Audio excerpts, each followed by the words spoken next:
पश्चिम बंगाल के राज्यपाल सीवी आनंद बोस ने बंगाल की बदलती डेमोग्राफी पर बड़ा बयान दिया। आनंद बोस के मुताबिक राज्य में डेमोग्राफिक इम्बैलेंस हो रहा है और इसका डेटा मौजूद है। डेटा अपने आप में सब बयान कर रहा है।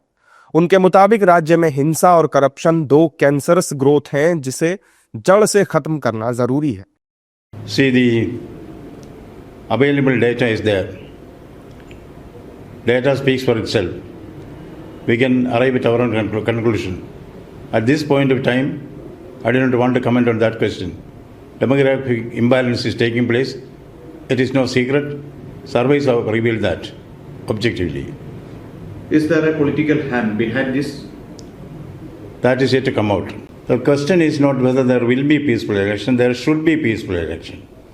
Violence and corruption are the two cancerous growths in the body politic of Bengal.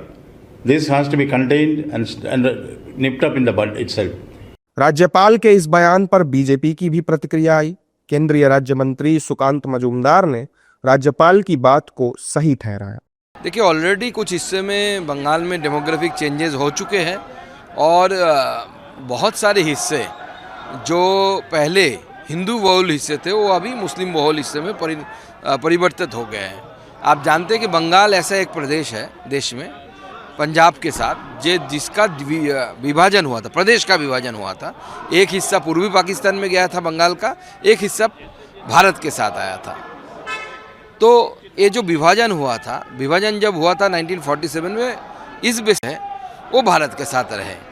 तो लेकिन आज आप देखेंगे तो बंगाल में बहुत सारे डिस्ट्रिक्ट, बहुत सारे ज़िले वो मुस्लिम बहुल हो चुके हैं। नहीं तो मुस्लिमों का संख्या ऐसा हो गया है जो पहले नहीं था। ये बायोलॉजिकली संभव नहीं है, ऐसा लगता है कि बहुत सारे लोग इन्फिल्ट्रेशन के कारण आए हैं। ये बंगाल के अस्तित्व के लिए आने वाले समय में चैलेंज है, क्योंकि अगर मुस्लिम बहुल ही बंगाल हो जाएगा तो पश्चिम बंगाल को तो भारत में उस समय लाने का कोई यौक्तिकता नहीं रहेगी। पश्चिम बंगाल को लेकर राज्यपाल की चिंता जायज है, क्योंकि चुनाव के वक्त वहां हिंसा जैसी स्थिति हो जाती है। अगले साल पश्चिम बंगाल में विधानसभा के चुनाव भी होने हैं और वहां एसआईआर की प्रक्रिया भी चल रही है। ऐसे में राज्यपाल का ये बयान कई मायनों में महत्वपूर्ण माना जा रहा है।